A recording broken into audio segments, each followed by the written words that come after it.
Today I'm sharing a super easy recipe for baked chicken wings. It's juicy, tender, and packed full of flavor and no fuss. The first step is to mix the seasoning.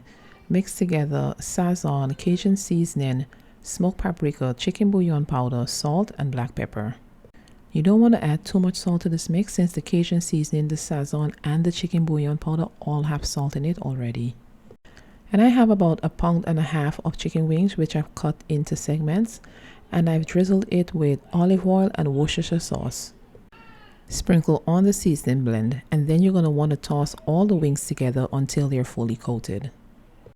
And I'm going to use my hand because that is the best way to get these wings nicely coated.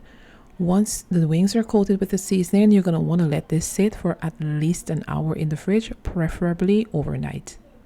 And as a gentle reminder, if you do want to make this recipe, it will be linked in the description box over to my blog, giancancook.com. While the chicken is marinating, it's time to cut up the vegetables. And I'm using 1/2 of a red pepper and 1/2 of a green bell pepper. And I'm simply going to cut the bell pepper into slices. What makes this recipe great is how easy it is to put together with minimal effort. The wings are seasoned with a blend of the sazon, the Cajun seasoning, and the smoked paprika. And once it marinates, it just simply soaks up all of that flavor. The wings are baked partially covered with the onions, peppers, and garlic, and that impacts even more flavor. And the wings come out really tender and juicy. Once I've sliced the bell peppers, I'm also going to slice up 1/2 an onion. And as you can see, this recipe just really calls for simple ingredients, nothing too fussy, but it's still amazing. I'm also going to smash 3 cloves of garlic and peel them. I'm just adding it directly into the wings, and there's no need to mince it or anything of the sort. It's going to be perfectly fine just like this.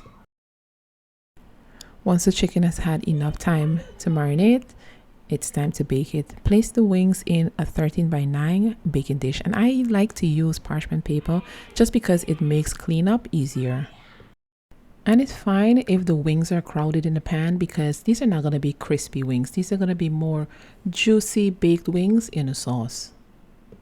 Then I'm just going to top the wings with the garlic, onion, and peppers. This is going to add so much flavor as it bakes. Now, once you've placed all of the veggies on top, you're going to want to cover the pan tightly with foil. This prevents the wings from drying out and keeps it nice and juicy as it bakes. The wings are going to bake at 350 for about 40 minutes covered. Then you're going to remove the foil, turn the oven up to about 425 degrees and let it cook for an additional 15 minutes just until it's nice and caramelized. And that's it. You won't believe how tasty this is with just a few ingredients. Be sure to grab the recipe over on Gian Can Cook. And if you've enjoyed this video, let me know in the comments below and be sure to subscribe. I'll see you guys in the next one.